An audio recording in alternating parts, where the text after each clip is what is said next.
This is the YAHOWAH blog presentation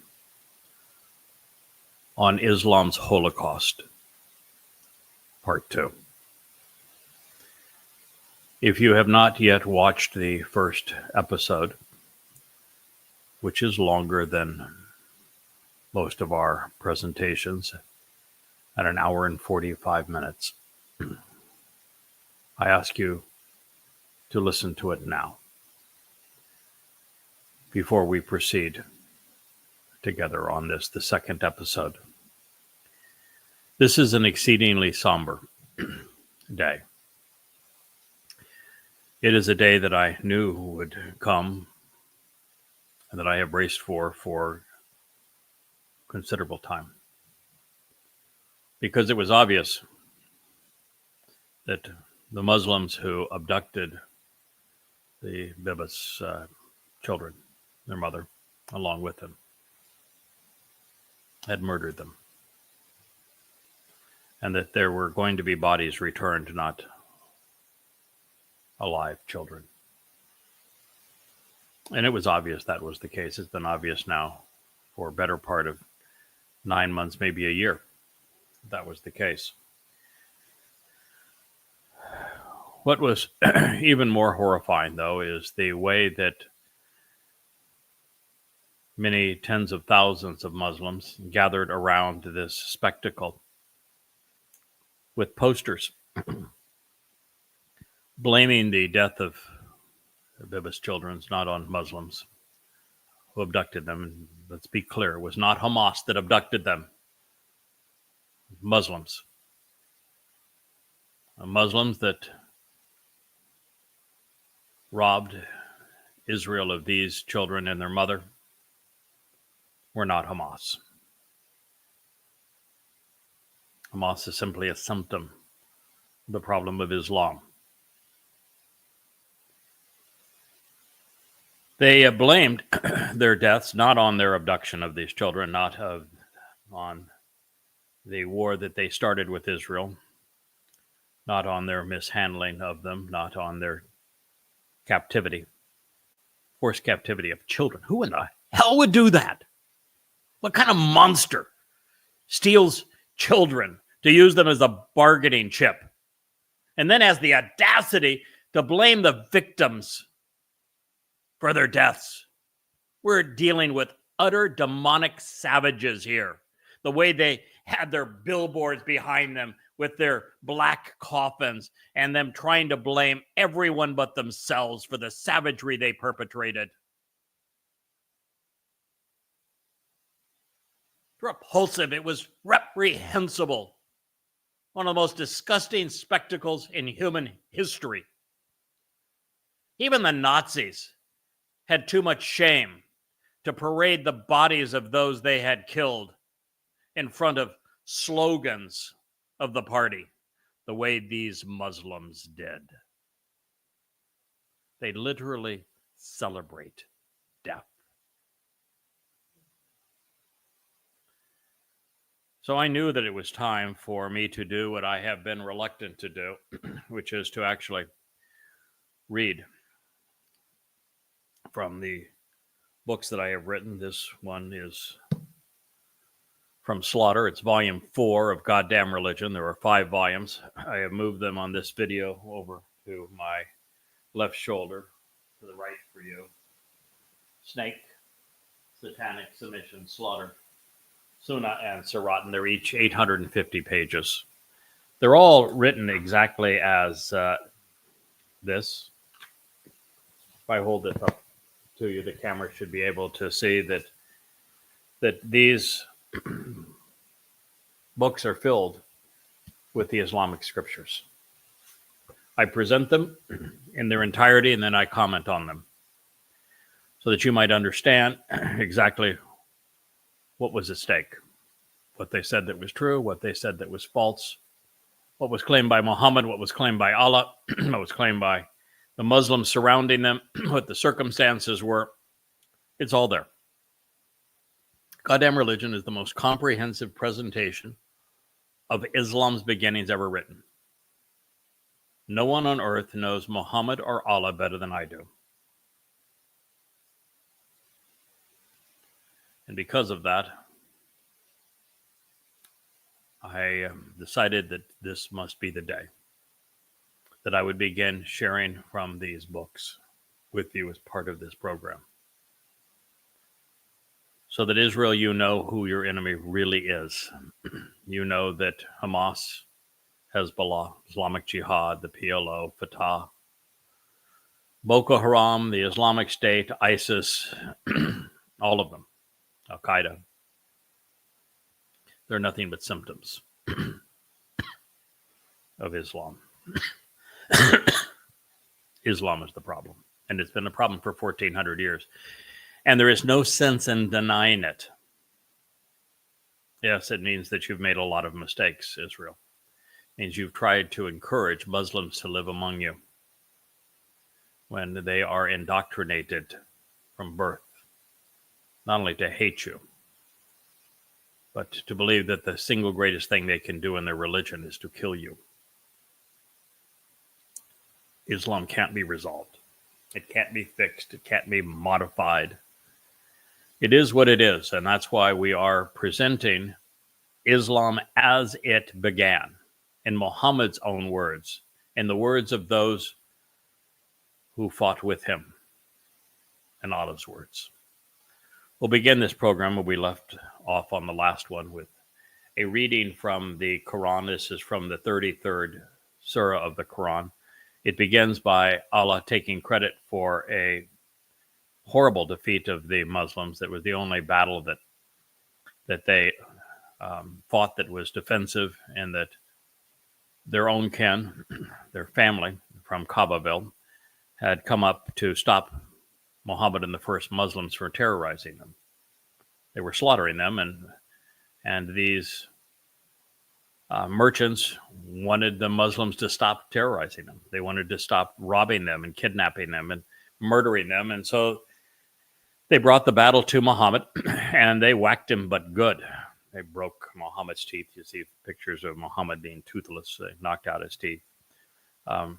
Everyone around Muhammad was killed. They had the tables turned on them. They were terrorized in this defensive battle, and they lost it badly. And the whole reason they turned on the Qurayza Jews was because if you're going to be a sand pirate, if you're going to lead a criminal enterprise, then once your followers suffer a tremendous defeat, you need an easy kill.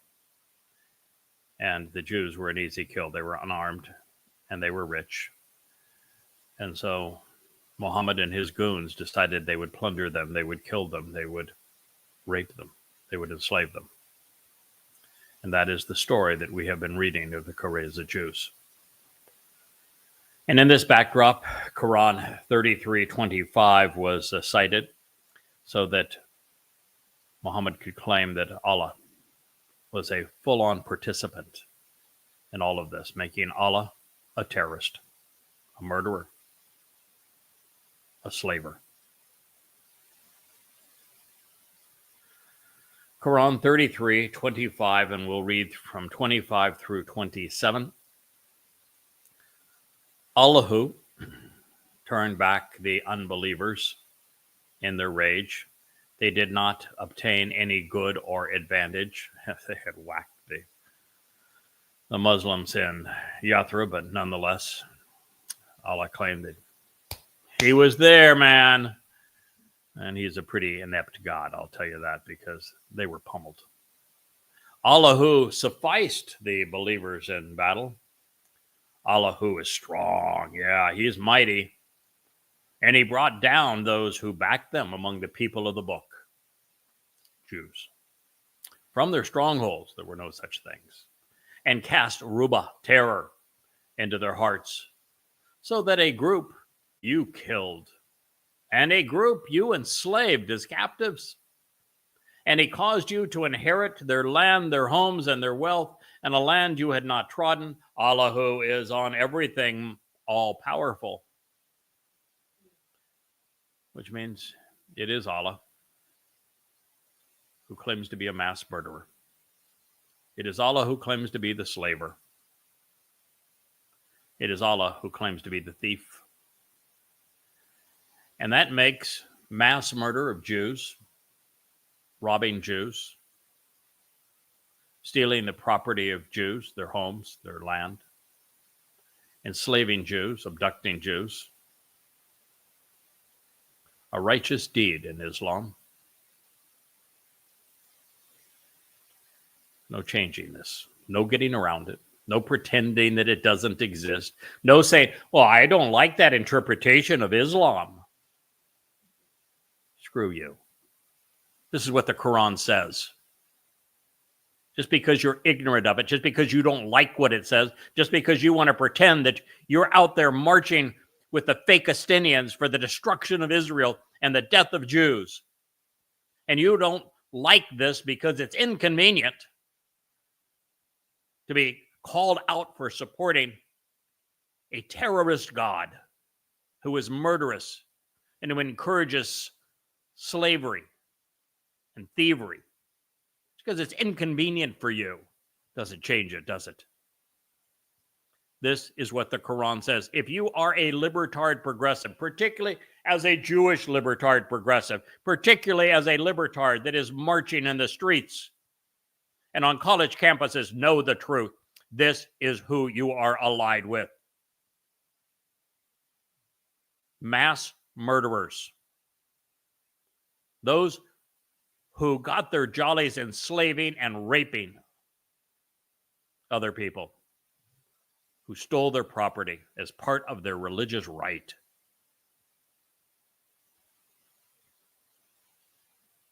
They perpetrated genocide on the Jews of Arabia, and yet you march and pretend that the Jews are perpetrating genocide in Gaza?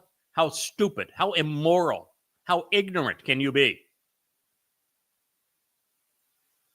And Israel, why in the hell did you declare war on Hamas when the problem isn't Hamas? It's Islam. And you can't win a war against a religion with bullets and bombs. You can't make the declaration that you're going to wipe them out. Sacrifice more lives in the process. You just made a bad situation worse. You need to know that your enemy is Islam and therefore establish an entirely different tactic in confronting them. In the first episode, I told you what that tactic is. Learn to hate using your words. Expose this religion. Cite the 33rd Surah. Oh, and there are so many more. I will, over subsequent shows, give you thousands of verses that you can cite, all of which destroy the credibility of Islam. All that prove that Islam is a death cult, that it exists to annihilate all humankind. It is undeniable. Cite their scriptures, use their scriptures against them.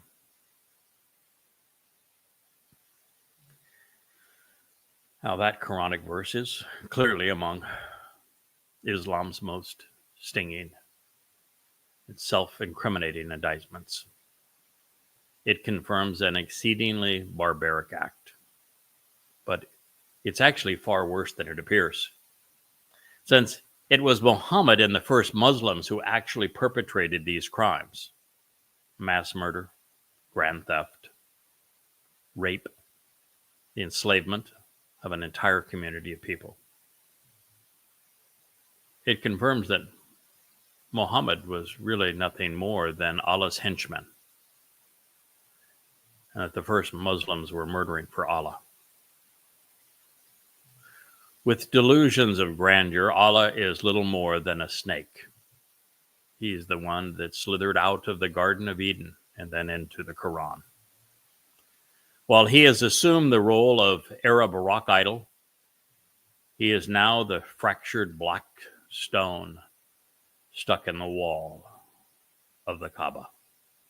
Nothing more. He is incompetent. He can do nothing. He must inspire Muslims to kill for him. And he does. I tell Muslims who want to kill me, and I've received thousands of death threats, if your God's so goddamn powerful, he knows where I am.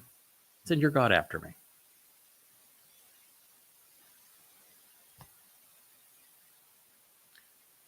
Don't go and prove me right by you coming to do his dirty work.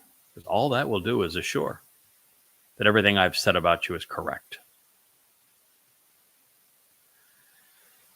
Muhammad's behavior reflected his ungod's character, of course, equal parts perverted and covetous, ruthless and murderous, sadistic and demonic. He was an anti-Semite, to be sure. But he was also a gutless coward who never stood on his own 2 feet and was constantly propped up by a slithering snake. He attributed his debauchery to his alter ego, giving genocide, rape, and human trafficking a religious veneer. And that is how it remains to this day. That is why 10/7 occurred. That's why the next attack will be far worse. Unless enough Israelites read goddamn religion and put it to work for you. You don't need a Mossad. You do not need a Shin Bet. You do not need IDF intelligence. They all failed you miserably.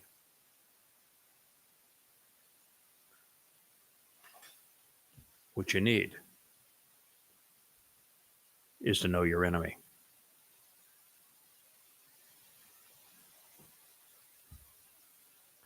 Oh, it's true. Men have plundered before. Men have robbed before. Men have murdered. They have enslaved. And they have raped before.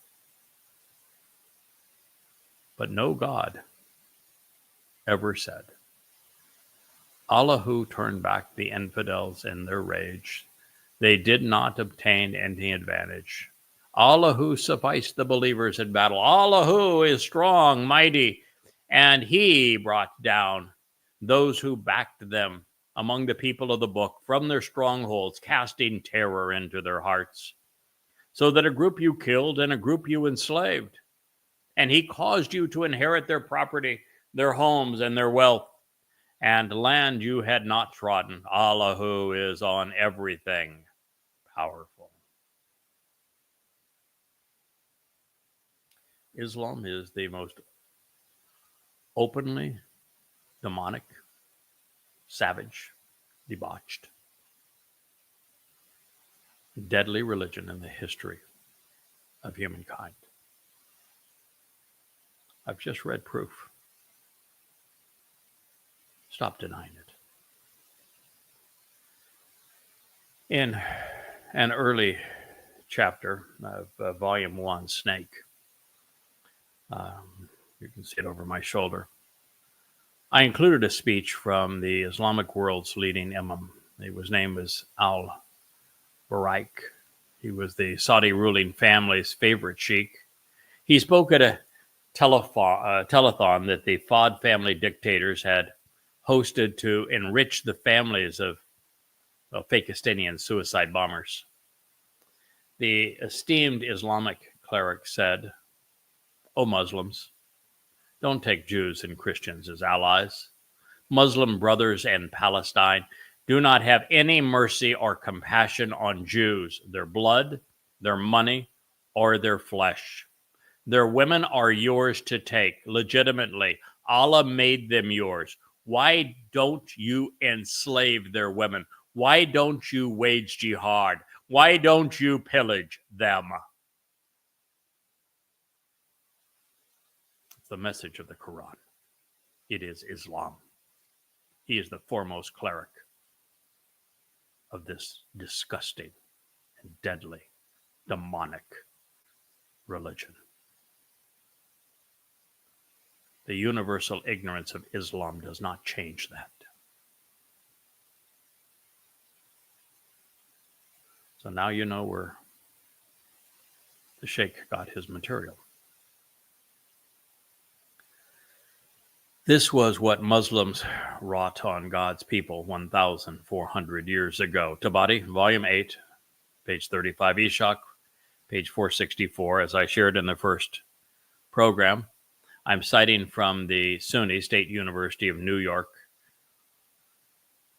translation of Tabari's entire work, these 12 volumes. This is Volume 8. And from Oxford University Press, a translation provided by Gulim back in 1950 or 1955, that ilk, of the Sirah, the biography of Muhammad. I call it Ishak since he was the one who collected these hadiths. Page 464. The Jews were made to come down, and Allah's messenger imprisoned them. And then the prophet went into the marketplace of Medina. It is still the marketplace today. And he had trenches dug in it. He sent for the Jewish men, and he had them beheaded in those trenches. They were brought out to him in batches. They numbered 800 to 900 boys and men. Let me read that again to you so that it sears into your soul.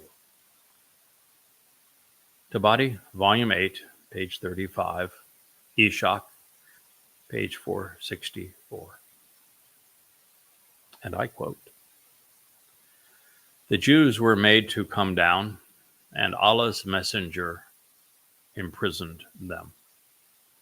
Then the prophet went out into the marketplace of Medina. It is still the marketplace today. And he had trenches dug in it. He sent for the Jewish men and had them beheaded in those trenches. They were brought out to him in batches. They numbered 800 to 900 boys and men." This is the Islam of Muhammad, the Islam of Allah, the Islam of the Sunnah, the Islam of the Quran. This is the one and only Islam.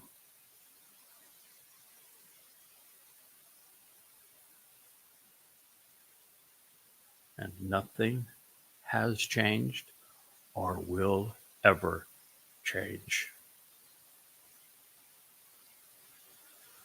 The lone voice of the Islamic religion had the imprisoned Jews brought to him so that he might enjoy the ghoulish spectacle, just as was perpetrated in Gaza this morning. Even Hitler was too ashamed to visit Auschwitz, but not to this psychopath. He turned Yathrib into a death camp. This was how Muslims conducted their version of the Holocaust. Little did he know at the time that the actual Holocaust would be inspired by Muslims too. I shared it in the last program. I've shared it time and again on Facebook and on X, how the Grand Mufti of Jerusalem met with Hitler to convince Hitler to stop exiling Jews and to start exterminating them. And within a month of that meeting, it became the official position of the Nazi Party and the SS to exterminate Jews as opposed to exile them. And as a result of this Muslim meeting with Adolf Hitler, 6 million Jews were murdered.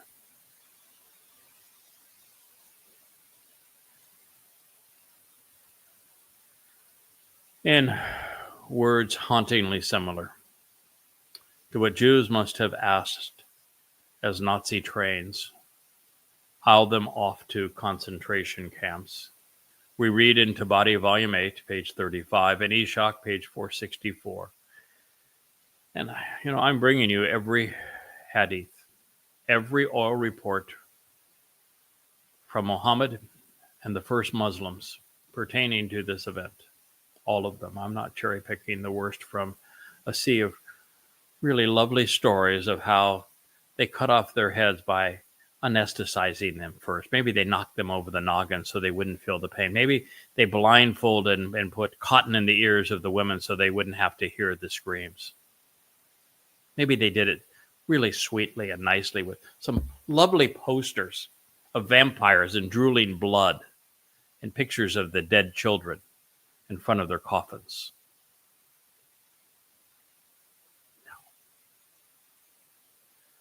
As they were being taken in small groups to the prophet, they said to one another, "What do you think will be done to us?" Someone said, "Do you not understand? On each occasion, do you not see that the summoner never stops? He does not discharge anyone.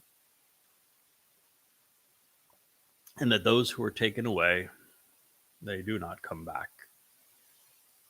By God, it is death." The affair continued until the messenger of Allah had finished with them all. If 900 men and boys were dragged out of their imprisonment in batches and led to the central market square of Medina to be beheaded in front of Muhammad, this affair would have lasted 8 to 10 hours. Imagine a prophet, perverted enough to watch until he had finished with them all. It's enough to make you vomit, like I did this morning when I watched the spectacle of the Muslims in Gaza. And in reality, the community of Jews would have comprised 10,000 men, women, and children prior to the Islamic invasion, making the death toll on this day closer to 5,000.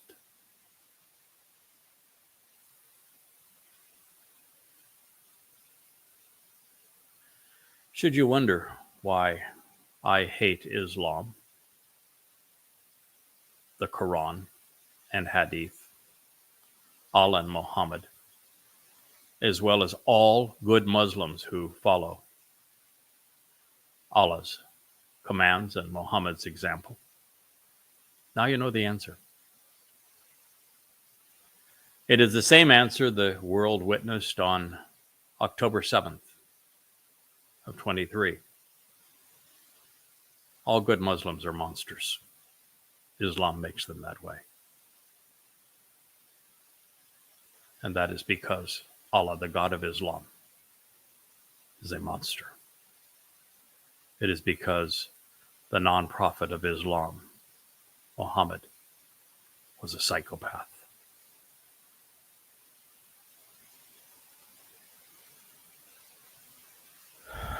Muhammad was this sadistic and twisted. Tabari. Volume 8, page 40.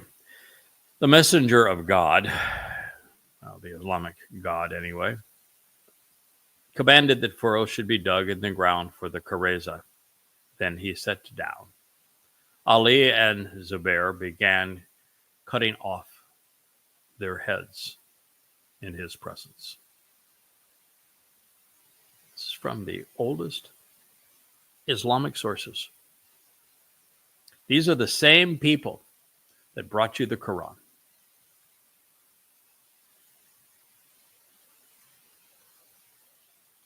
These were, of course, furrows, not trenches, so they would have been shallow. This means that every step anyone walked in Yathrib down Medina would be on decapitated and discarded Jews. The foundation of Yathrib is murdered Jews.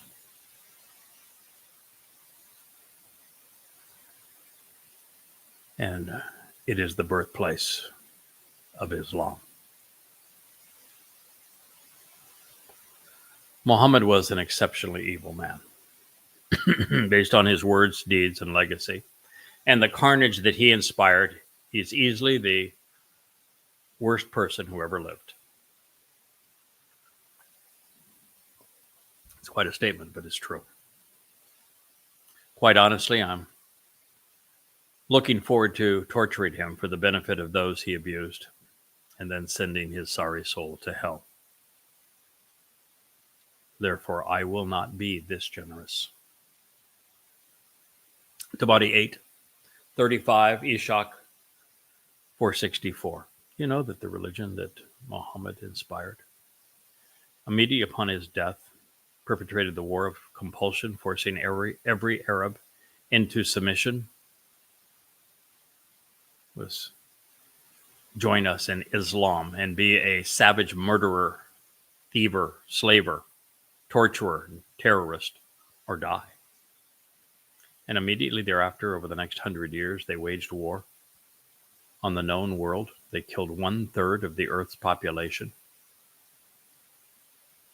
Did you know that? Hundreds of millions of people died because of this man.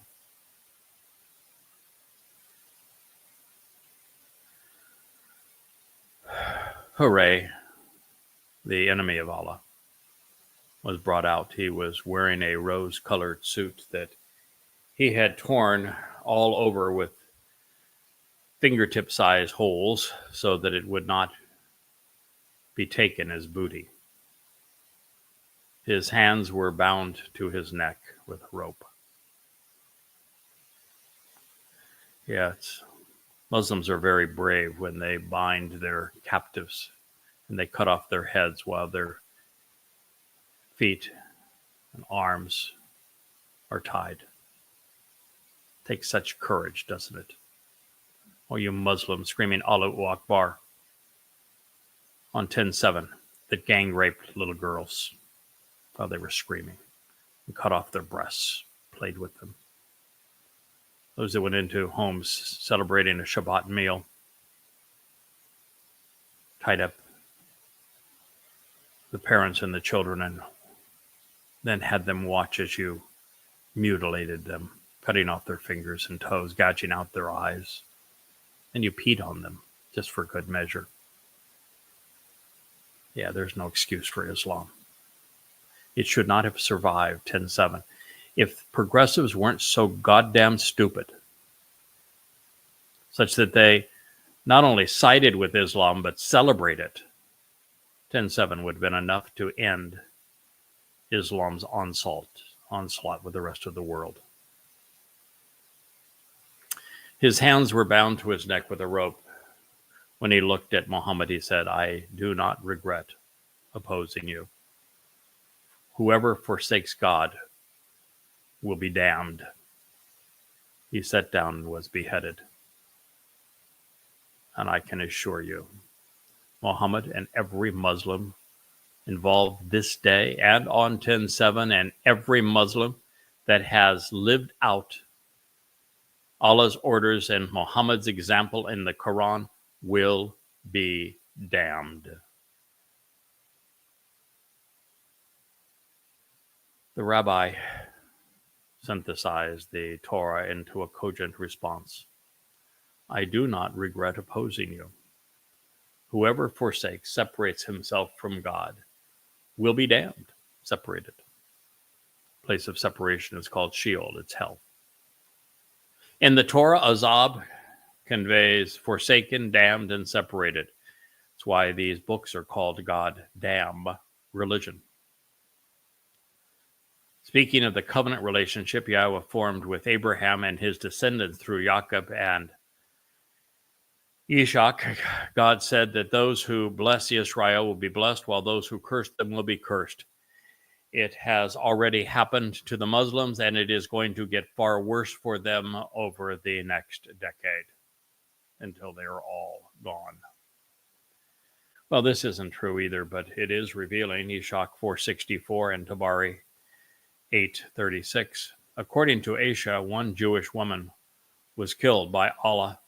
She was by my side, talking with me and laughing while Allah's messenger was killing her men. in the midst of the marketplace. Well, it would not have been appropriate in these circumstances. During a lesser ordeal, this would have been what psychologists call a gallows laugh. It is common manifestation of extreme stress, albeit not to the level of mass murder. So while the reaction of the Jewish woman would be explainable, the behavior of the Muslim men was not. They were forcing Koreza women, Jewish women, to watch as they severed the heads of their fathers, their husbands, their brothers, and their sons.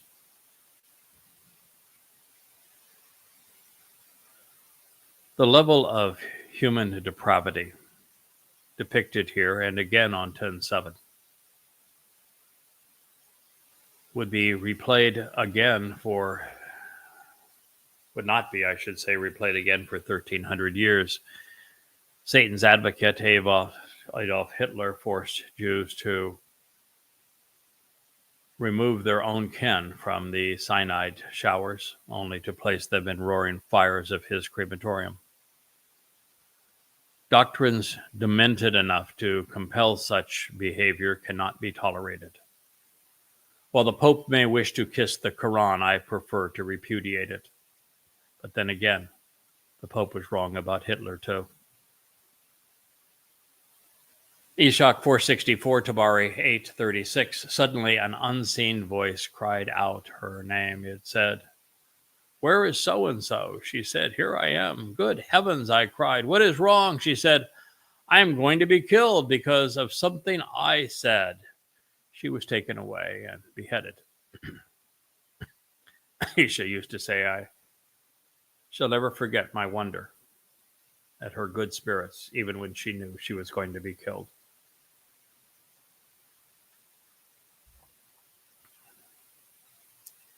The testimony of the victim of unprophet-like pedophilia is revealing to a point.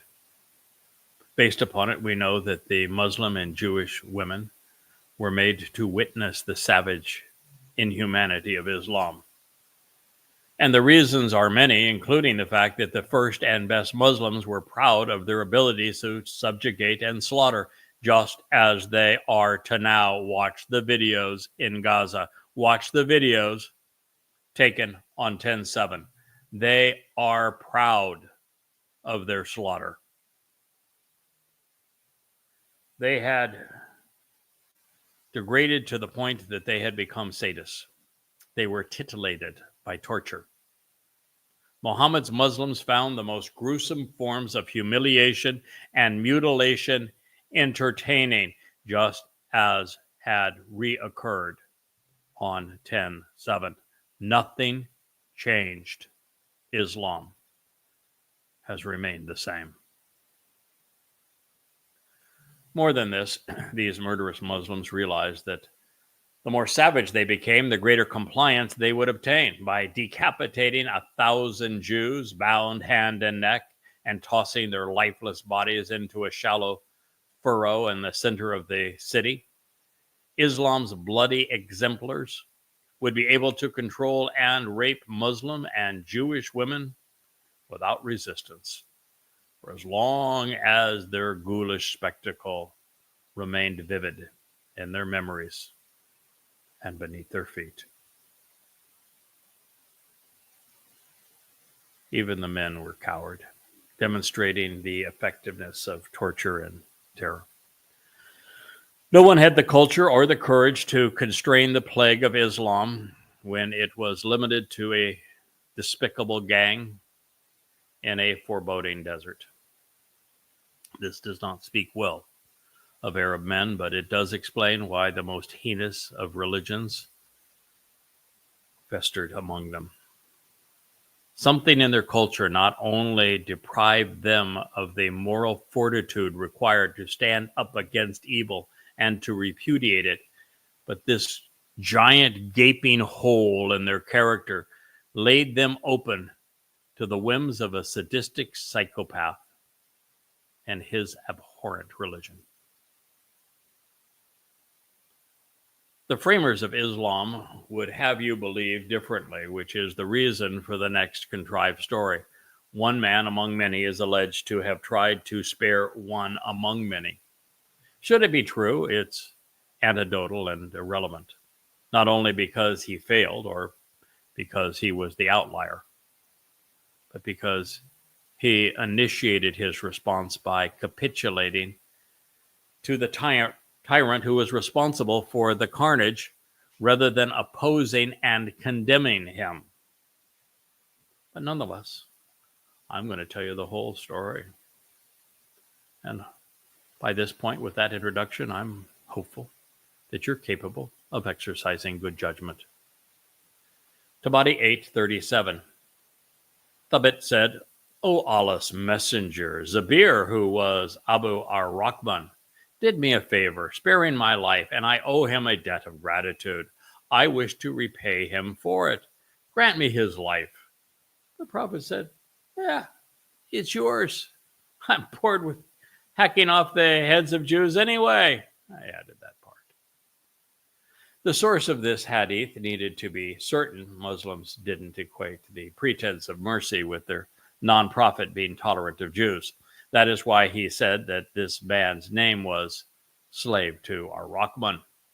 If you recall, that was the name ascribed to the Lord of Islam throughout all of the initial surahs revealed in Babel. Yeah, it wasn't Allah then, it was ar-Rahman.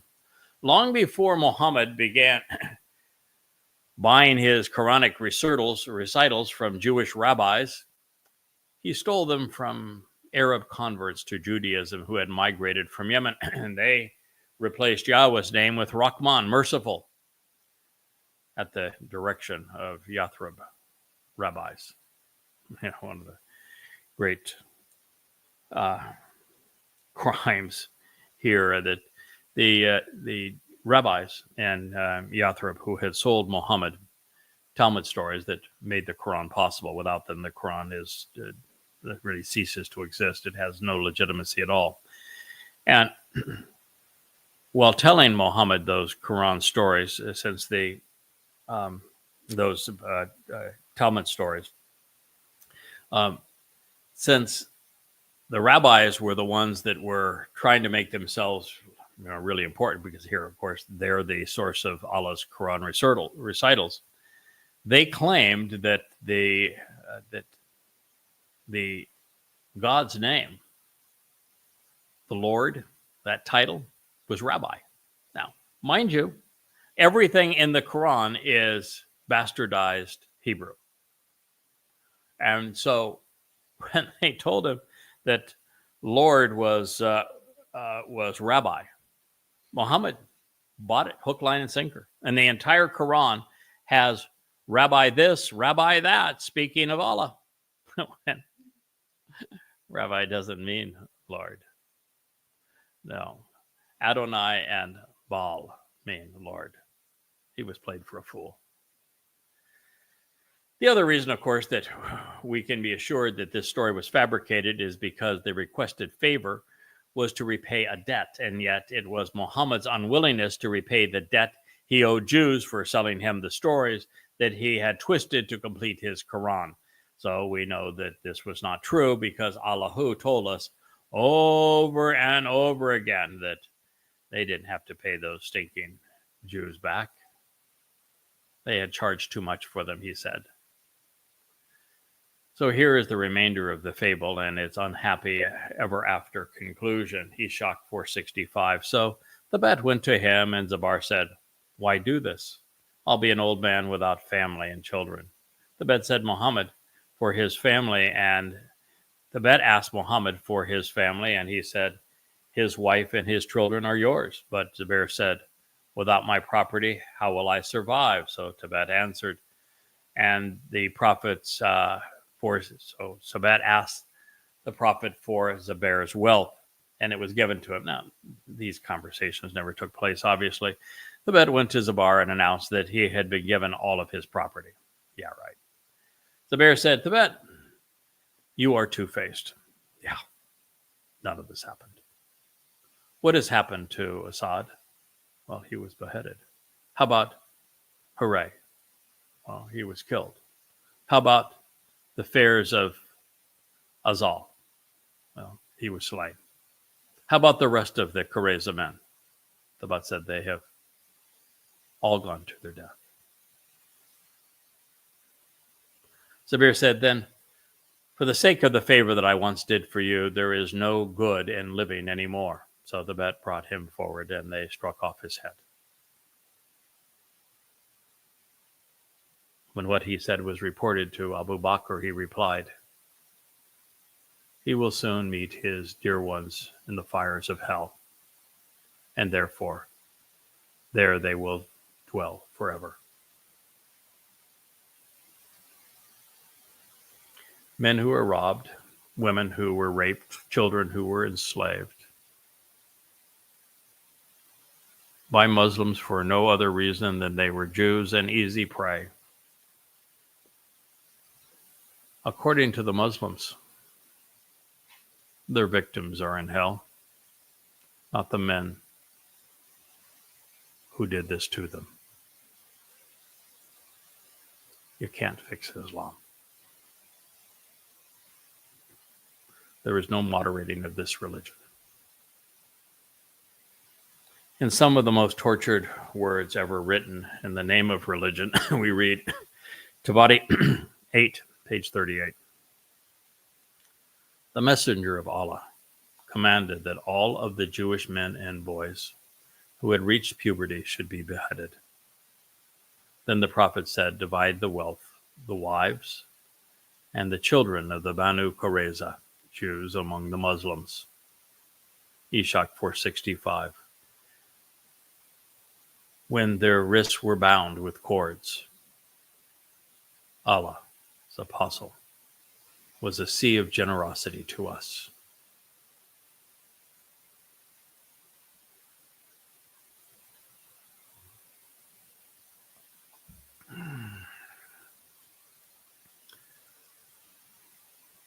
For those who have read to this point in Goddamn Religion, this is the beginning of volume 4. So 2,500 pages preceded. A comprehensive and chronological investigation of the Quran and Hadith up to this point throughout Goddamn Religion. I suppose it would be impossible to fathom something this diabolical, demented, demonic, and deadly. I know that you don't have the fortitude for me to share 4,200 pages with you. I'll go back and pick up portions of it and other programs. But based on what I saw today, you needed to listen to this segment, and we're not through.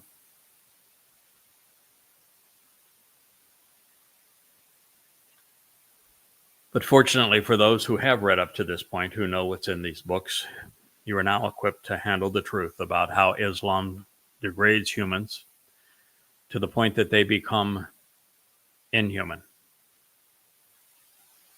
It is what this disease does to those it infects.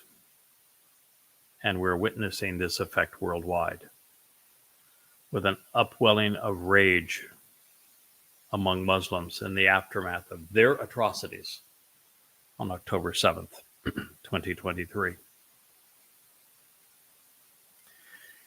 For those who think I'm making too big a deal over the escapades of Muslims mutilating, murdering, raping, abducting, incinerating, and celebrating on a single day,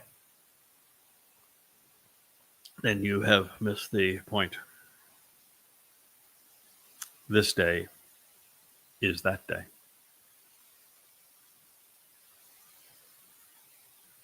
As it has been every day since Muhammad and his demonic spirit used their Quran to turn Muslims into monsters. The most pervasive and destructive plague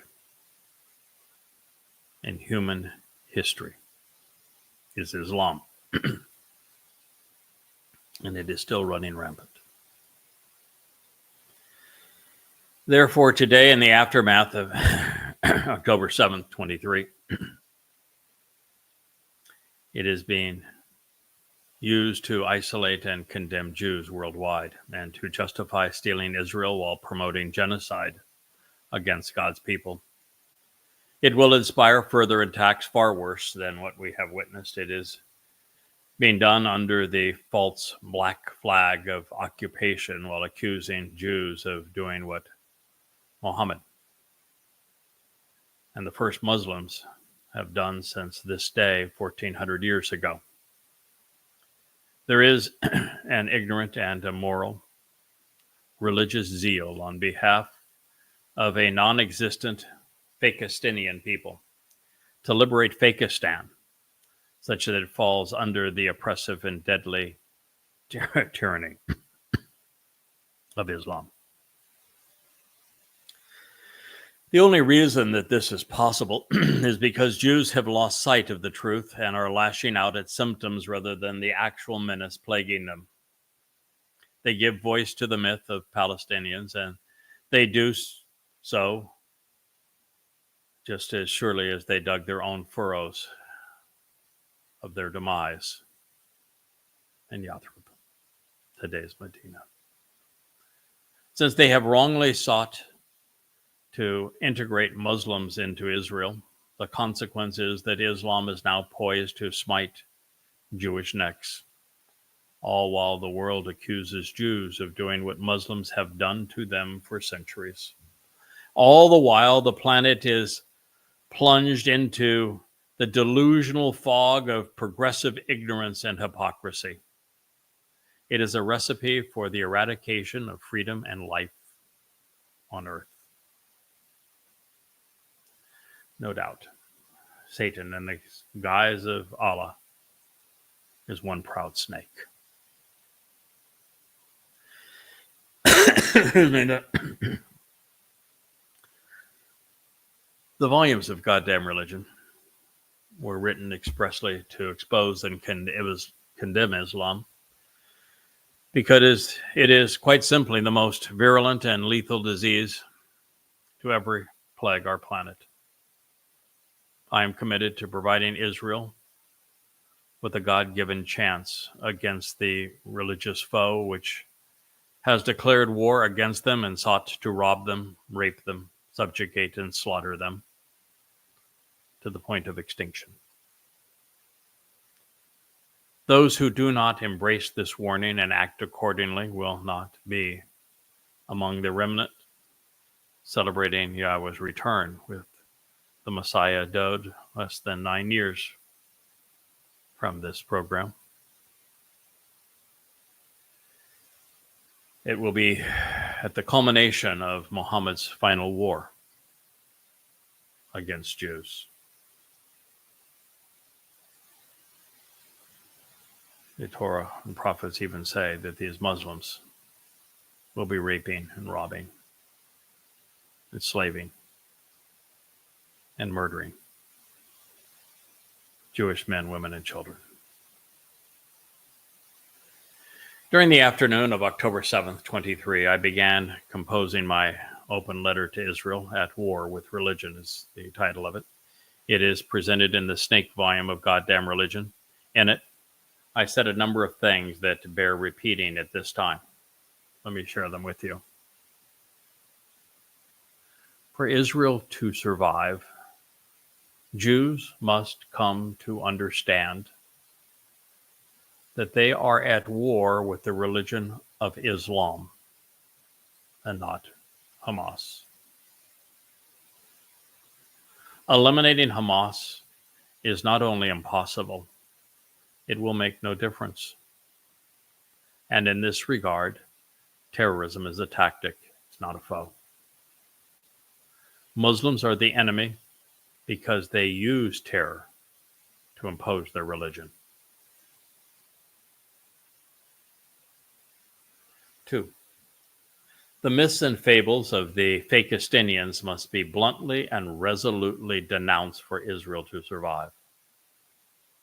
So long as the world believes that there is an oppressed and occupied Palestinian people, Israel remains vulnerable to the suicidal implications of an Islamic and therefore terrorist state carved out of its heart. 3. The story of every life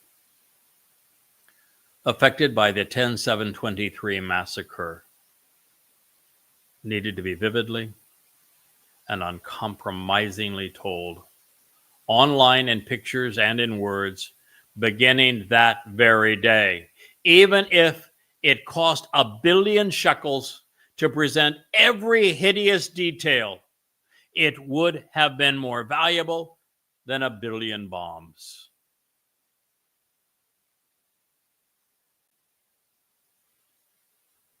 The additional grief suffered as a result of this exposure would have paled in comparison to what Jews will endure because they did not follow this advice.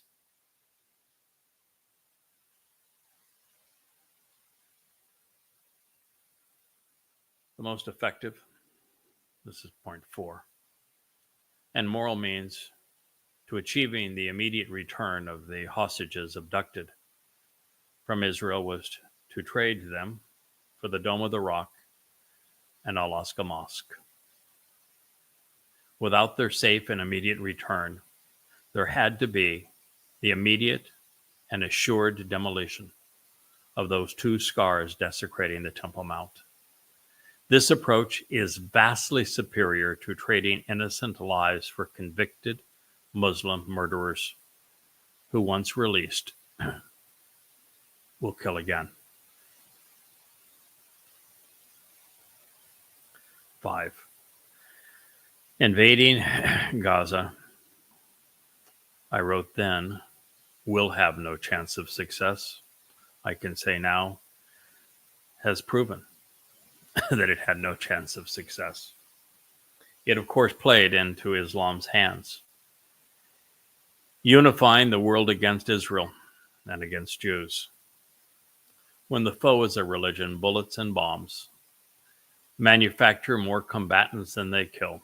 The invasion's lone advantage was that it proved that Israel is alone, isolated and loathed in the world, unable to trust or rely on anyone other than Yahweh. Good Muslims hate Israel and Jews, and the bad ones don't matter because they don't have any say in the religion.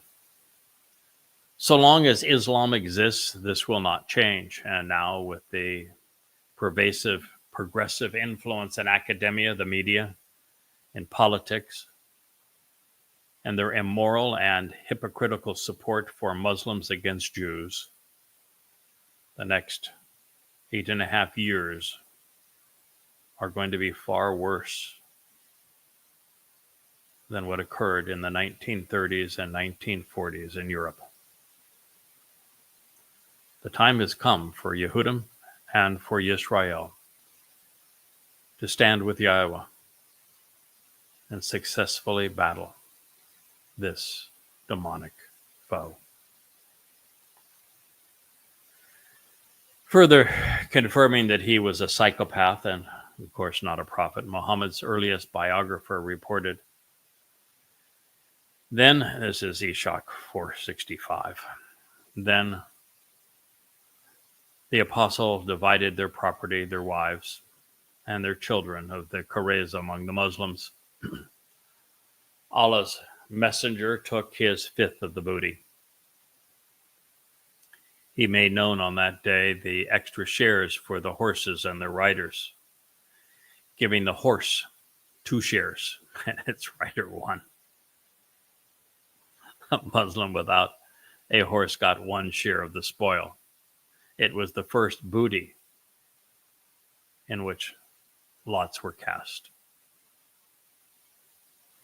This not only affirms that the first and best Muslims were monsters and that they engaged in human trafficking after an appalling slaughter of innocent people.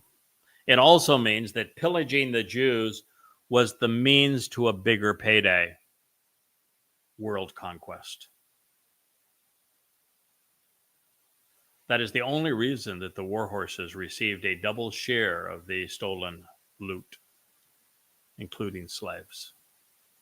Those who had bought them with the spoils of previous assaults against the Jews were now being rewarded, encouraging them to increase their capacity for conquest. We know this to be the case since horses played no role whatsoever in the siege of the starving and defenseless neighbors of the Caraza Jews. It was to fund the future wars and world conquest of Islam. Why lots, you may be wondering? Well, casting lots is a gambling game, one, of course, expressly forbidden by the hypocrites who founded Islam. The reason, of course, is twofold. First, the religion of Islam was a joke to these fellows. They simply used it as a tool to justify their disgusting behavior. The first Muslims were less religious than Hitler's SS. Second, the mercenaries needed a pecking order in which to select Jewish homes, properties, business, women, and children. Muhammad didn't want them squabbling. Some sex slaves were younger and prettier than others. This was a game to them. In the name of full disclosure, here is the report of Islam's first and finest historian, Tabari, Volume 8, page 38.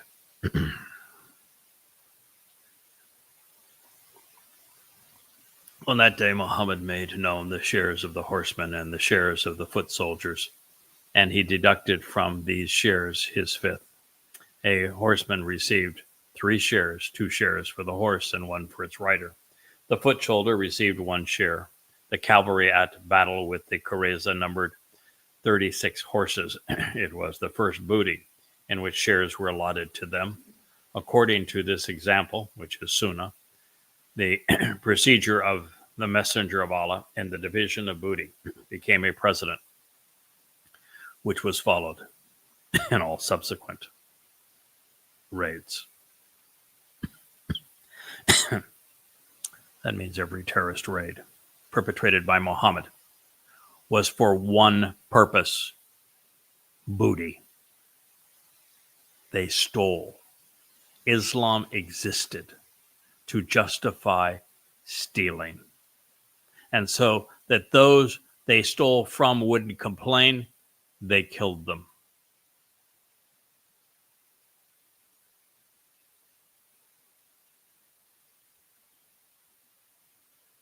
Every Islamic apologist could cry out for 1,000 years and not undo the damage done by Muhammad and his militants. We put ourselves and those we love in harm's way when we allow Islam to masquerade as an Abrahamic religion. Islam is more similar to Nazism than it is to Christianity. These crimes must not go unpunished.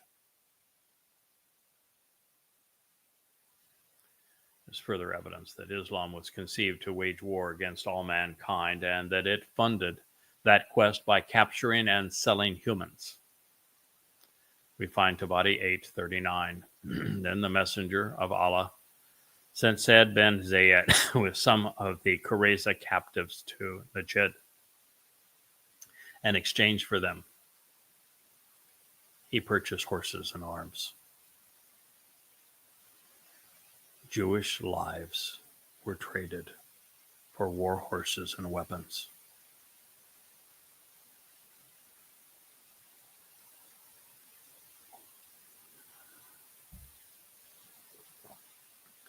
Islam was built by killing Jews and selling them into slavery.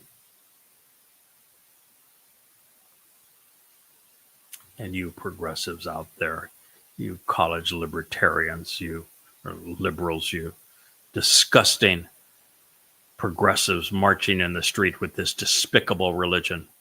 If you had a conscience, He'd be ashamed. If he had any morality, he would run and hide. But no, you're just ignorant, grossly immoral, hypocritical. And your alliance with Muslims is the greatest threat to life and liberty this planet has ever known. Well, it was obvious, which is why I acknowledged it previously, but now we have this testimony from the mouths of the men who brought the Quran and Hadith to us. The earliest and most respected historian of Islam's formative years and the Quran's first commentator was diligent in his reporting and allowed the first and best Muslims and their nonprofit to confess to their crime. Muhammad's appalling malcontents captured Jewish women to sell them into sexual slavery, and they traded the lives of Jewish children for war horses and for weapons. For this crime alone, Islam has no right to exist, much less be respected. Nothing could be clearer. Hitler financed his war machine on booty he stole from Jews too. In slave labor camps, he forced Jews to work without, so that he could wouldn't have to pay them for building his planes, his tanks, and his bombs. Muhammad set the precedent, funding his war effort on the flesh and property of God's people. These men and their methods were identical. And one day, within the next decade, this maniacal doctrine with its formidable allies will be unleashed on a world of 8 billion souls, replete with nuclear and biological weapons. Billions are going to die in their ignorance. And you know something? I don't much care. You will have brought this on yourself. But I care about God's people. And it is for them that I bring these programs, that I have written these books, so that they might be protected from this deadliest of all plagues. The reason that Allah approved rape through sex with captives and slaves in the 33rd Surah was because Muhammad was about to indulge. Tabari 8:38. The Prophet selected for himself from among the Jewish women of the Qurayza, Rehana bint Amr. She became his concubine. When he predeceased her, she was still in his possession. When the messenger of Allah took her as a captive, she showed herself adverse to Islam and insisted on Judaism. Muhammad was a rapist, and he was the worst kind of rapist. He was a serial rapist, and he was the worst kind of serial rapist because he had killed this woman's father, her brothers, murdered them in front of her, and then he raped her. If you are not enraged, if this doesn't cause you to hate Muhammad and the despicable religion that he connived to kill Jews, there's something wrong with you. You have a broken conscience. You have no morality. You're incapable of executing good judgment. Think about that. You're a worthless human being if you do not hate Islam based upon what you have just learned, what you witnessed on 10/7, what you witnessed today in Gaza. It is not a corruption of Islam. It is Islam exactly the way Muhammad lived it, the way Muhammad taught it, the way Allah endorsed it, the way the Quran preaches it. Now imagine the horror of being a sex slave, of the man who had murdered your father and your brothers. Imagine being forced to have sex with a man who had given your mother up to be raped and who sold your sisters into slavery to buy swords so that he could terrorize and torment others. It's chilling. This is perversity on an unimaginable scale. Muhammad was the most reprehensible of subhumans, and Islam is his religion.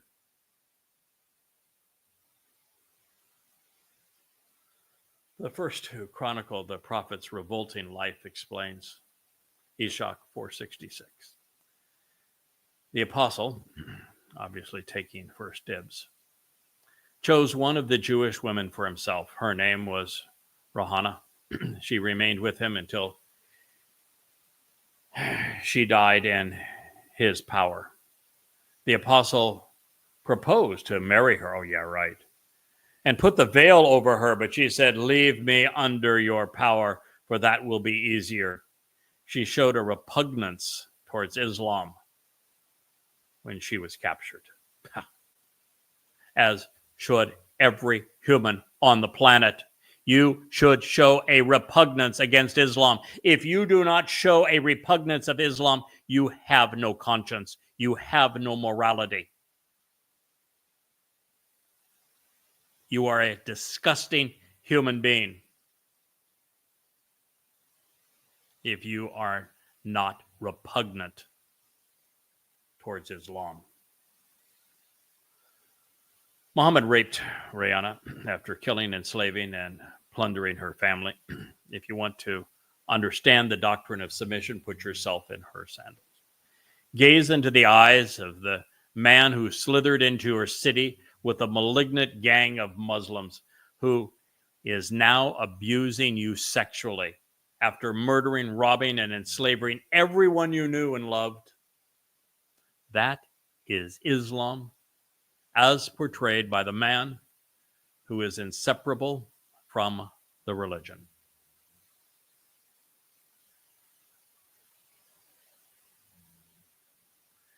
Ishaq 466. Allah sent down a Quran surah concerning the trench and the Qurayza raid. The account is found in the Confederates or Allied troops.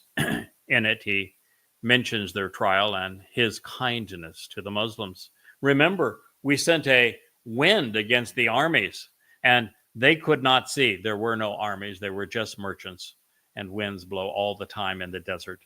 For Allah to claim that the wind here was his lone miracle means that Allah was incapable of doing anything. I don't even know if snakes fart, but that might have been the extent of his capabilities. Rocks, I suppose, can roll over, but I don't think Allah learned that trick. In it, he mentions their trial and his kindness to the Muslims. Remember, we sent a wind against the armies, and they could not see. Allah, by the way, the trench was all around Yathrib. If, say, the wind was blowing from the north, wouldn't it be in the face of the defenders if they were on the north side? Wouldn't it be in either face equally on the east and the west? Is Allah directionally challenged? Or maybe it was a wind gust that just came down and blew everything out. Right. Muslims never even think.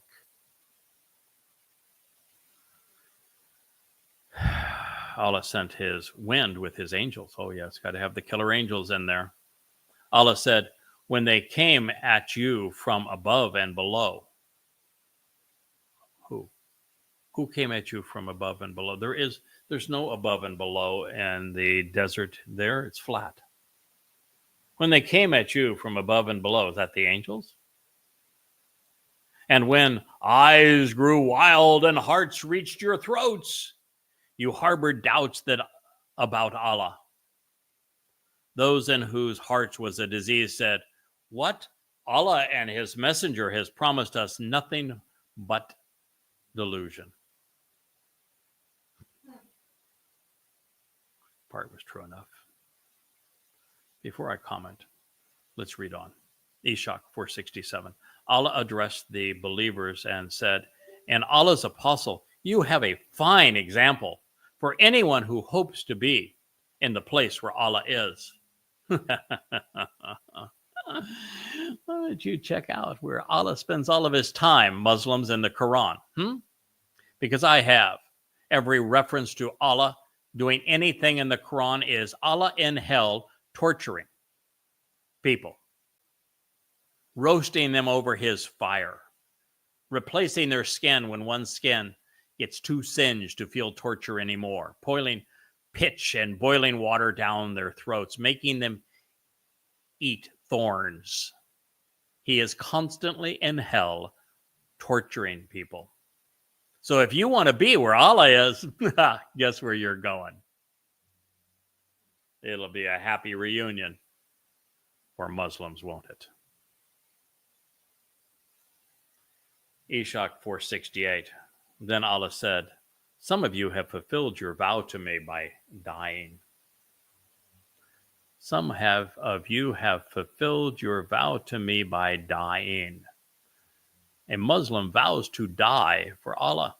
Allah wants every human dead. You have finished your work, and you have returned to me like those who sought martyrdom in prior battles. And some of you are still waiting to capitalize on Allah's promise of martyrdom. You do not hesitate in your religion, and you never doubt. Eshach is the oldest, most credible collection of hadith from Muhammad, this one from Allah, and from the first Muslims. It is brought to you by exactly the same people who brought you the Quran. And in Eshach 464, we read, "And Allah said, some of you have fulfilled your vow to me by dying. You have finished your work and returned to me like those who sought martyrdom in prior battles." Sought martyrdom. Sought to die killing. This is Islam. This is Allah speaking. And some of you are still waiting to capitalize on it and Allah's promise of martyrdom. You do not hesitate in your religion and never doubt. Islam is a death cult. Muslims are not only killers for Allah, they want to die killing for Allah. Everyone dead. The murderers and those they have murdered. Islam exists to annihilate the human race. Beginning with Jews. Eshach 468. Allah brought down the people of the scripture book. I forced the Qurayza from their homes, Allah speaking, and I cast terror into their hearts. Some you slew, and some you took captive. You killed their men, and you enslaved their women and children. And I caused you to inherit their land, their dwellings, and their property. Allah can do all things. And you have leaders in Israel that say that we need to reform the Palestinian Authority, that we need to de-radicalize their textbooks, that we need to moderate Islam, that we need to eliminate Hamas, and it'll all be fine among the other Muslims in Gaza. How could you be so stupid? Why do you have a Shin Bet? Why do you have a Mossad? Why do you have an IDF intelligence if they can be that stupid? Why do you elect officials that lie to you? This is the truth. I'm reading it to you right out of their books. This is the scripture of Islam. This is the God of Islam speaking. This religion exists to annihilate everyone on earth. You heard it right from Allah. And worse than annihilating every human on earth, this goddamn religion is committed to beginning by killing Jews. It's disgusting. It's reprehensible. It's so bad that the only reasonable option is to openly expose and condemn Islam using its own scriptures, and then isolate it, quarantine it so that Muslims can only kill Muslims. You can't fix a Muslim. You can't fix Islam. You can't resolve this religion. You can't kill yourself to victory or kill them to victory. But all you can do is isolate them. Take away their weapons, stop selling them more weapons, stop giving them money. If they wish to kill one another with sticks and stones, let them do so. You can't fix them. Do not bring them into your home. It's like bringing the bubonic plague into Europe and the Americas. Isolate them, quarantine them as you would any disease. And this is the most deadly disease in human history. Well, I recognize that we have contemplated Allah's endorsement of genocide in the 33rd Surah. Ishaq's review of the Quran ties the Islamic God irrevocably to the Islamic Holocaust. It has brought the Hadith and the Quran together as one. And there is no question that Ishaq's interpretation of the Surah, as the earliest and best researched, is the most credible in Islam. Therefore, when Allah told Muslims to follow Muhammad's example, he was specifically encouraging a fascist dictatorship, denial of all freedoms, anti-Semitism, ruthless terrorism, mass murder, continual war, armed robbery, the slave trade, the deprivation of women's rights, pedophilia, incest, and rape. Islam is the only religion in human history to sanctify the worst in human behavior.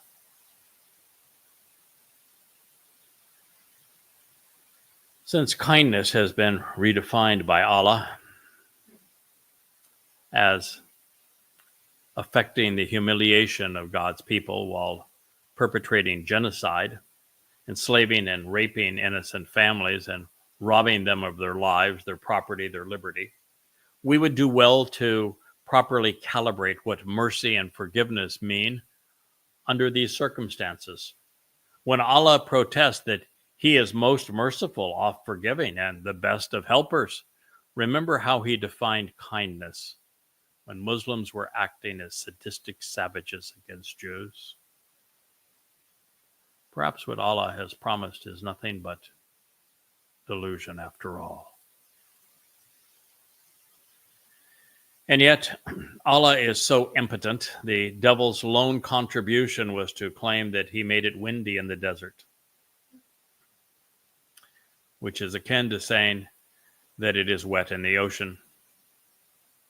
But since the Quraysh set a siege around Yathrib, wouldn't the wind have been to their back and the Muslims' faces on the other side of town, thwarting Allah's strategy?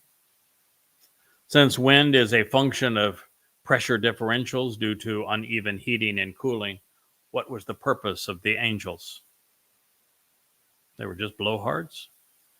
Or said another way, in posturing such a ridiculous notion, was Allah simply playing Muslims for fools?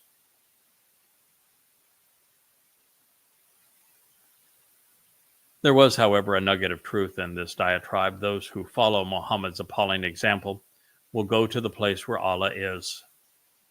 Unfortunately for them, it is called Sheol, hell, and I will assure that every one of them arrives there. It'll be a very religious place. Lots of prostrations, I suppose. It has been obvious from the beginning that Islam is a murderous death cult. The highest calling is for a Muslim to die as a martyr, killing for Allah, which means everyone dies. But Islam's nasty business has seldom been as bluntly presented as it was here in the surah. Allah said, "Some of you have fulfilled your vow to me by dying. You have finished your work." Yep.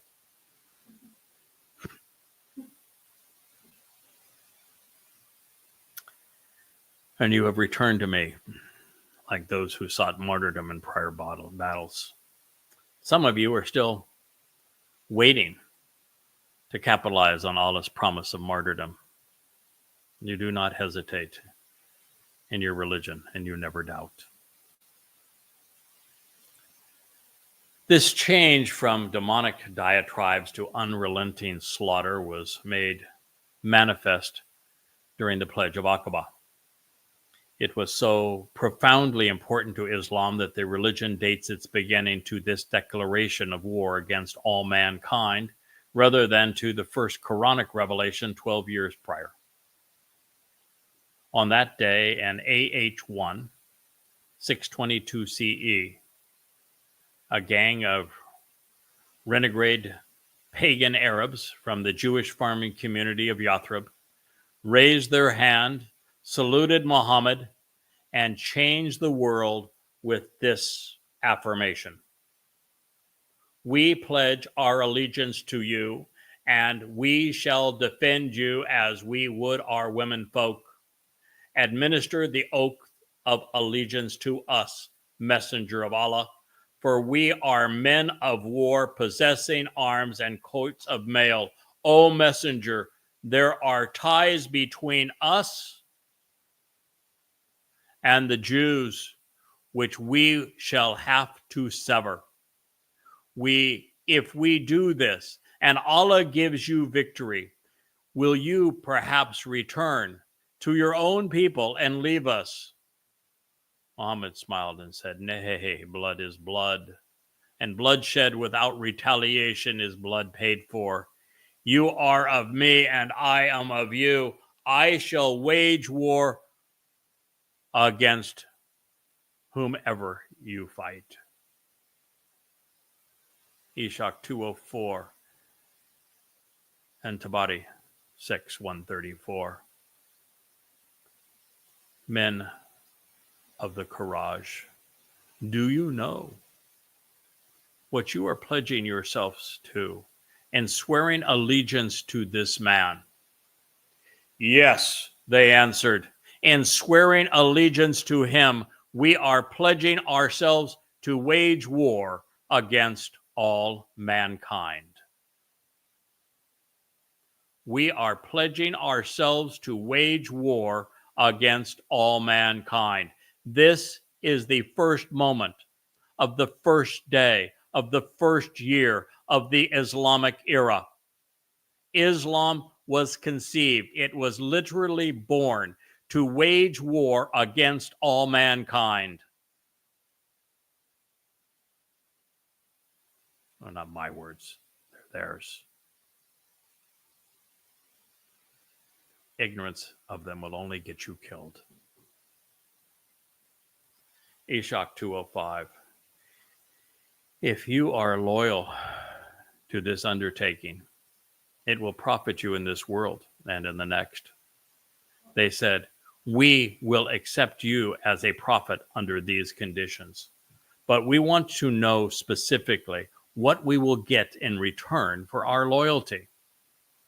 Muhammad answered, "I promise you paradise." So, reach out your hand.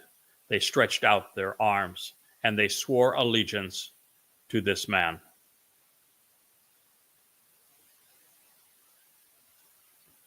And as a result, hundreds of millions of people would die.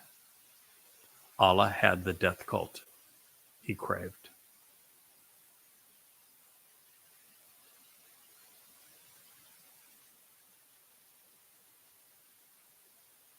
This is Islam. The Islam of Muhammad. The Islam of the Sunnah, of the Hadith, of the Quran, of Islam's beginning, of Islam today. It is the Islam of the Muslims who perpetrated 10/7 and who celebrated their carnage this day in Gaza. Ishak 205, Tabari 6:133. When we had all sworn the oath of allegiance to the messenger, Satan shouted from the top of Aqaba in the most piercing and penetrating voice I have ever heard. People of the stations of Mina, do you want to follow a blameworthy reprobate? The messenger said, what does the enemy of God say? I am the devil, and I shall deal with you.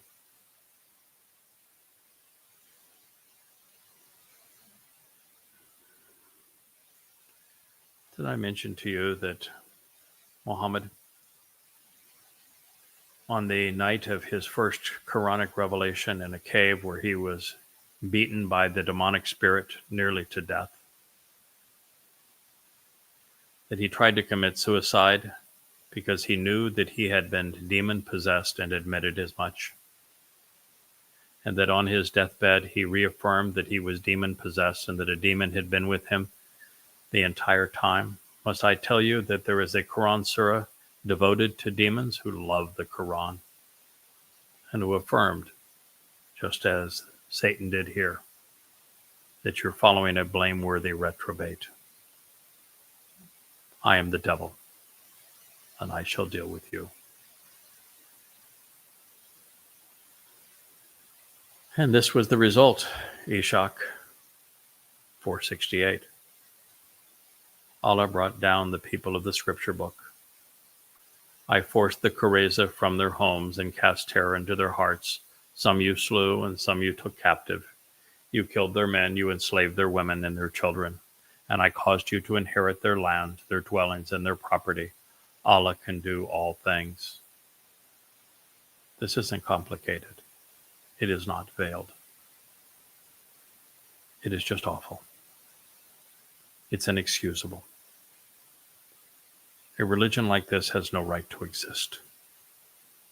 Those who tolerate it are guilty of genocide.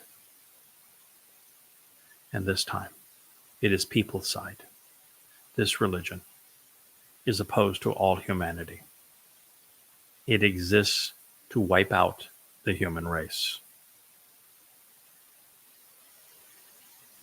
The first Muslims were proud of themselves. Ishak 4:68. Gabriel came to the apostle when Saad was taken. He visited him in the middle of the night wearing an embroidered turban and said, O Muhammad, who is this dead man for whom the doors of heaven have been opened and at whom the throne shook? Yeah, the fat man that pronounced the judgment of Allah and his apostle that all of the Jewish men and boys should be killed and their children enslaved and their property stolen, divided amongst the Muslims. Oh yes, the gates of thrones of heaven shuddered. Since pretend Gabriel is credited with revealing the Quran to Muhammad, isn't it odd that he would need to ask the messenger about something that allegedly happened in heaven? Muslims don't think this through, do they? Moreover, the dead man opening heaven's doors was a thug, a rootless anti-Semite who loved to kill. If these behaviors rock Allah's throne, the Islamic God is a rather nasty fellow. Ishak 4:68. Saad was a fat man, but those who carried his funeral pyre said they'd never carried a lighter one. Muhammad said, He had angelic pallbearers, because the angels rejoiced when Saul's spirit shook Allah's throne. As popular as diets are today, I'm surprised that Muslims don't recommend slaughtering others and condemning Jews as the fastest way to lose weight. Ishaq 469, and Ansar recited this poem. The throne of Allah shook, for only one man, Saad, the brave and the bold, the glorious leader, a knight ever ready, stepping into the battle, he cut heads to pieces. Saint Saad, a genuine Muslim hero who cut heads to pieces. Ishaq 469, the apostle said, every wailing woman lies except those who weep for Saad. Aisha, the mother of the faithful, was asked, how did the messenger of God behave? She replied, his eye did not weep for anyone. Dear Rasuli and dear Führer were cut out of the same psychotic cloth. Ishaq 469, on the day of the Kareza, when the Jews were slain, one Muslim was martyred. A stone was thrown on him, and it inflicted a shattering wound. The apostle said, he will have the reward of 2 martyrs. In Islam, you get bonus points for killing, robbing, and enslaving Jews. These poetic lines were recited during the Islamic Holocaust, Ishaq 470. We attacked them fully armed, sharp swords in hand, cutting through heads and skulls. This is a religion of a different order, isn't it? So what do you suppose would happen if these men were given their own state carved out of Israel and then were armed to the teeth?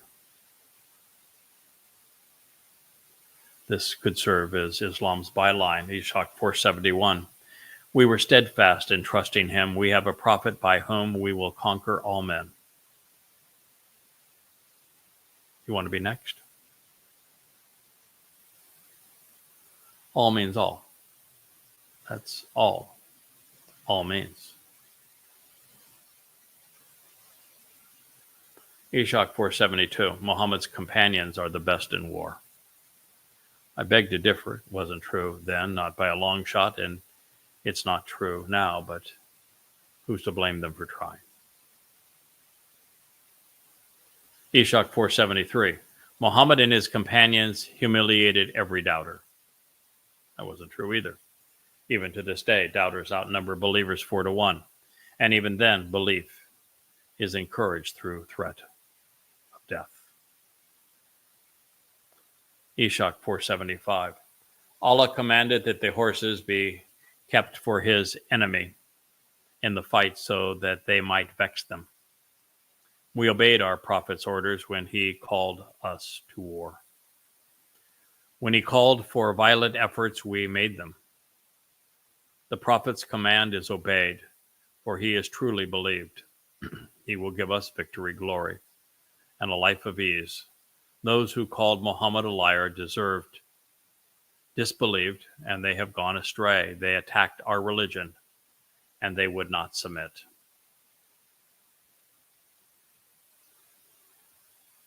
May I repeat that?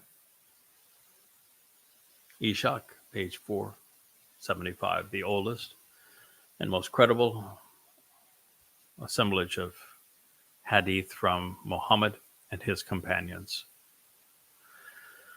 Allah commanded that horses be kept for his enemy and in the fight so that they might vex them. We obeyed our prophet's orders when he called us to war. When he called for violent efforts, we made them. The prophet's command is obeyed, for he is truly believed. He will give us victory, glory, and a life of ease. Those who call Muhammad a liar disbelieve and go astray. They attacked our religion and would not submit.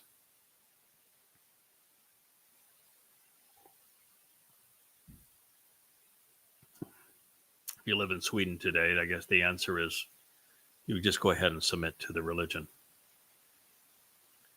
And I'm sure they'll stop raping your women. They'll stop killing you if you just submit to them.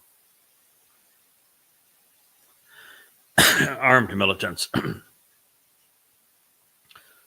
starved defenseless families into submission. And then they beheaded and enslaved them because they would not obey Muhammad and submit to Allah and the religion of Islam. Therefore, when the Islamic religion is practiced in accordance with Muhammad's orders and Allah's commands, as they are recorded in the Hadith comprising Sunnah and in the Quran, Muslims wage war against all mankind, annihilating and ruthlessly subjecting those who do not capitulate. And when we acknowledge the obvious, that both were sadistic psychopaths, engaged in promoting and glorifying the most savage and appalling acts imaginable, this is a highly unappealing outcome.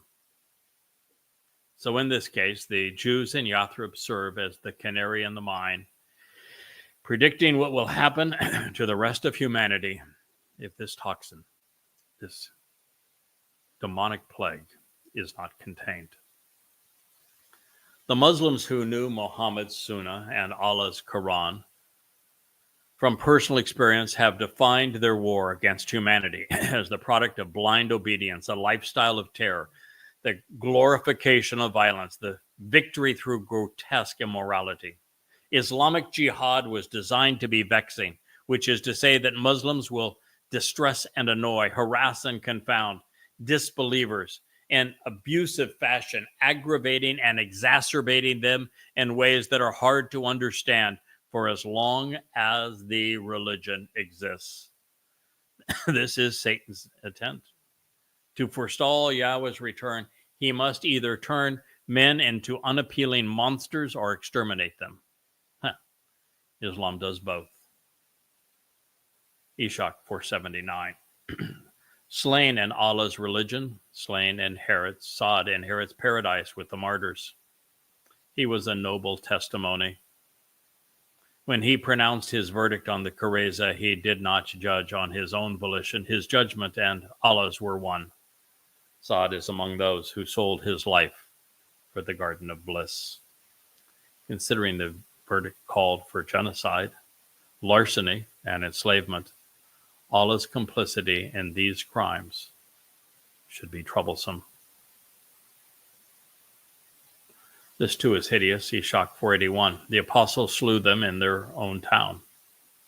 With our troops, he surrounded their homes.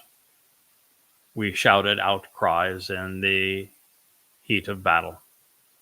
The Jews were given the scripture and they wasted it. Being blind, the illiterate man said, they strayed from the Torah. You Jews disbelieved in the Quran, and yet you have tasted the confirmation of what it said. May Allah make our raid on them immortal. May fire burn in their quarter.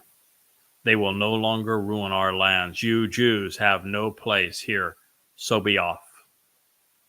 May I remind you that it was the Muslims that invaded this town? The Jews had been there for 1,400 years. May I remind you that the confirmation of the Quran was genocide.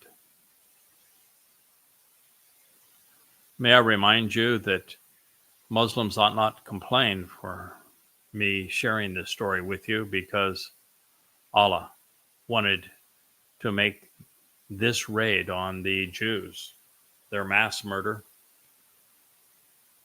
their kidnapping, enslavement, plunder of them, immortal. I've tried to do so. I should get a warm handshake from the snake. The snake had hands. They will no longer ruin our lands. Bull. They weren't in your land. They were in theirs. You invaded theirs, just as you have Israel. And of course, the Quran contradicts the Quran and the Torah in every possible way. One of the many proofs that Islam is full of it. I guess to each his own, free will and all. But it will not be without consequence. With Yahweh's support and direction, I promise to hold all of these men accountable for their barbaric crimes. And an eternity of separation in Sheol, which is assured, will be insufficient to recompense those that these deceived savages have abused. I will not stop there. I will pursue every one of them, and I will have them, every Muslim, repay for what they did to God's people. In addition to those who aided and abetted them, to those who applauded them, to all of those in Gaza today, I'm going to hold them to the same standard as I will anti-Semitic Christians, the rabbis who have misled God's people, the fascists and the communists and the progressives of Europe and America who condemn God's people.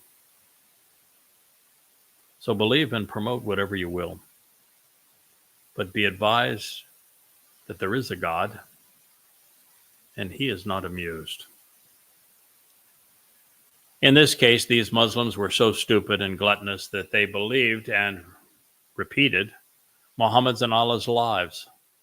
While it is true that Jews were the conduit through whom Yahweh provided the Torah and the Nabi, and while Jews have largely squandered it, straying far from the Torah with their Talmud, the Quran is an irrefutable and irreconcilable conflict with God's testimony.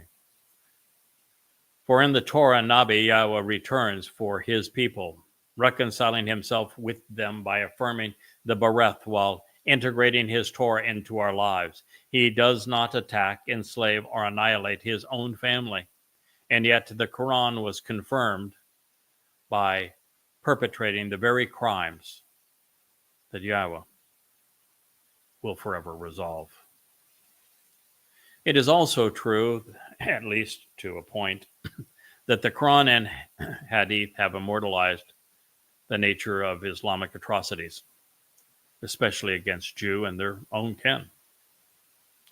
The learned and wise, the compassionate and courageous can expose and condemn Islam because Muslims confess to the most heinous of crimes. There is no need to speculate, no need to interpret, because the evidence has been retained for us to evaluate and excoriate. There is a haunting echo in what was said on this day, speaking of Yathrib, which Yehudim and Israelites had called home for the past 1,400 years. The Muslims who had invaded the city just 4 years prior and would soon rename what they stole Medina, had the audacity to say, "They will no longer ruin our lands. You Jews have no place here, so be off." How is that any different than Muslims invading Judea and Israel, the homeland of Yehudim and Israelites for the past 4,000 years, and doing so again at the time of October 7th, 23, with their invasion, while renaming it Palestine and claiming that Jews no longer belong? Is this hadith not the forerunner of "From the river to the sea, Palestine will be free," which predisposes dispossessing Jews in favor of Muslims? Is it not by knowing Islam's past that we come to understand its present and our future if we remain ignorant of it? And to think progressives who insist that they are enlightened are the ones facilitating genocide, ignorant of these confessions. I have one more to share with you. It is from Ishaq, the Sirah, the biography of Allah's messenger. Page 480. It reads,